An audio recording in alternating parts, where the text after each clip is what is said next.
جو پوسٹ وار امریکہ کے ساتھ پاکستان کے معاملات اس کے بعد ہوئے، 2-3 دفعہ صدر ٹرمپ کے ساتھ ملاقاتیں ہوئی، فیلڈ مارشل عاصم منیر صاحب کی بھی، پرائم منسٹر شہباز شریف صاحب کی بھی، اور بیک گراؤنڈ میں ہمیں تو پتہ نہیں کتنی بے تحاشا میٹنگز جو ہیں ان کی عملے کے ساتھ جو امریکی حکومتی اور ہمارے جو ہیں وہ انہیں کی ہوں گی. سو ایک یہ برف بھی پگھلی فائنلی. یہ 2025 کا آئی تھنک اگر آپ ایک وہ نکالنا چاہیے ہائی لائٹ ریل بنائیں آپ، تو اس کے اندر آئی تھنک یہ جو ہم نے چیز اچیو کی ہے پوسٹ وار یہ بہت اچھی ہے. اور اس کے اندر نہ صرف یہ کہ ہمارا جو ہے کریڈٹ جو ہے وہ بین الاقوامی طور پہ اوپر گیا، پر انڈیا کا نیچے بھی گیا، کیونکہ انڈیا کی پری وار، ڈیورنگ وار، پوسٹ وار جو پرفارمنس تھی ڈپلومیٹک حد تک وہ ہم سے بہت انفیریئر تھی. ہم نے ایک اچھی ٹیم بنا کے، جس کو بلاول بھٹو زرداری صاحب لیڈ کر رہے تھے، اس میں نرمانی خر صاحبہ بھی تھی، نون لیگ بھی کئی لوگ تھے، ان سب نے اپنی پرفارمنس جو ہے بہت اچھی دی وہاں پہ. وہاں سے ششی تھرور صاحب سے لے کے اور لوگ پتہ نہیں کون کون گیا وہاں پہ، لیکن اس کے بعد بھی معاملات جو ہیں وہ پاکستان کے فیور میں ہی نہ صرف گئے بٹ ابھی تک پاکستان کے فیور میں ہیں.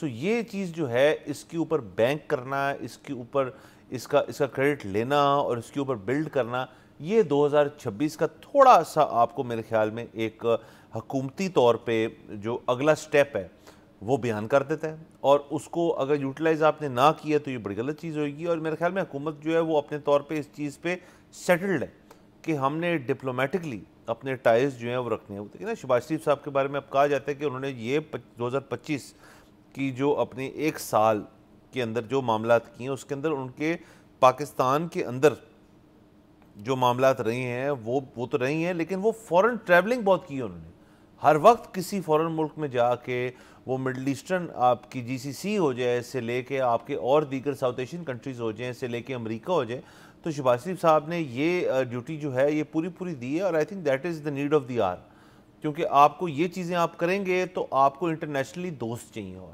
ہمارے دوست ممالک تو موجود ہیں، سعودی، ترکی، UAE، وہ تو موجود ہیں. اب ان دوستیوں کو آگے بڑھانے کا جو ہے ایک فریم ورک جو ہے وہ آئی تھنک 2026 کا مینڈیٹ ہونا چاہیے اس گورنمنٹ کا. اور ہمارے پاس جو کیا کہنا چاہیے کہ ایک سٹیج سیٹ ہے جس کے اندر پاکستان جو ہے اب مزید ایکسیپٹیبل ہے تمام باقی ملکوں کے لیے، اس کو یوٹیلائز کرنا چاہیے. جی بالکل. دیکھیں انڈیا، امریکہ اور چائنا کا آپسی جیسا بھی تعلق ہو، لیکن وہ جب دوسرے ممالک کی بات ہوتی ہے تو اس میں وہ سیم پیج پر آ جاتے ہیں. ہم نے دیکھا کہ چائنا جب رول اوور کرنے کی بات کرتا تھا اپنے قرضے جو انہوں نے پاکستان کو دیے ہوئے تھے، تو اس میں وہ کہتا تھا کہ آپ پہلے IMF سے بھی گرین چٹ لے کے آئیں. اسی طرح IMF جب اپنا پلان ایکسٹینڈ کرنے کی بات کرتا تھا تو وہ کہتا تھا کہ آپ ساتھ میں چائنا سے بھی بات کریں کہ جی وہ اپنے رول اوور کر رہے ہیں کہ نہیں کر رہے. سو بنیادی بات یہ ہے کہ پاکستان کے لیے ضروری ہے کہ چائنا اور امریکہ دونوں سے بیک وقت اچھے تعلقات ہوں.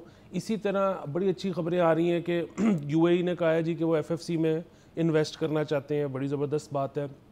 اب باقی دنیا، اگر پوری دنیا یہاں پر انویسٹمنٹ لے کے آ رہی ہے یا آنا چاہتی ہے، وہ چاہے ریکوڈک کے لیے ہو، چاہے وہ پیٹرولیم کے لیے ہو، کسی بھی چیز کے لیے ہو، تو اب بس حکومت کا صرف اور صرف ایک ٹارگٹ ہونا چاہیے، اور وہ یہ کہ یہاں پر ایک تو لا اینڈ آرڈر اور دوسرا کانٹریکچول جو ایشوز ہوتی ہیں ان کو جلدی سے جلدی اور انصاف کے ساتھ نمٹایا جائے. یہاں پہ ہم نے بات شروع کی تھی سٹاک مارکیٹ اور ریئل اسٹیٹ سے. ہفتہ پہلے کی خبر ہے کہ لاہور شہر میں پتہ نہیں 557 انلیگل ہاؤسنگ سوسائٹیز ہیں. سو اگین یہ کس نے ٹھیک کرنی ہے؟ یہ گورنمنٹ کا ہی کام ہے نا. سو لوگوں کی ہارڈ ارنڈ منی ہے جو کہ وہ غلط جگہ پر لگا بیٹھتے ہیں، ان کو کئی سال انصاف نہیں ملتا. اور پھر تو یہ تو انلیگل کو تو آپ چھوڑ ہی دیں. ہمیں پتہ ہے LDA کی اپنی ایسی ہاؤسنگ سوسائٹی ہیں جہاں پہ 20 سال میں انہوں نے ڈیلیور نہیں کیا پلاٹ.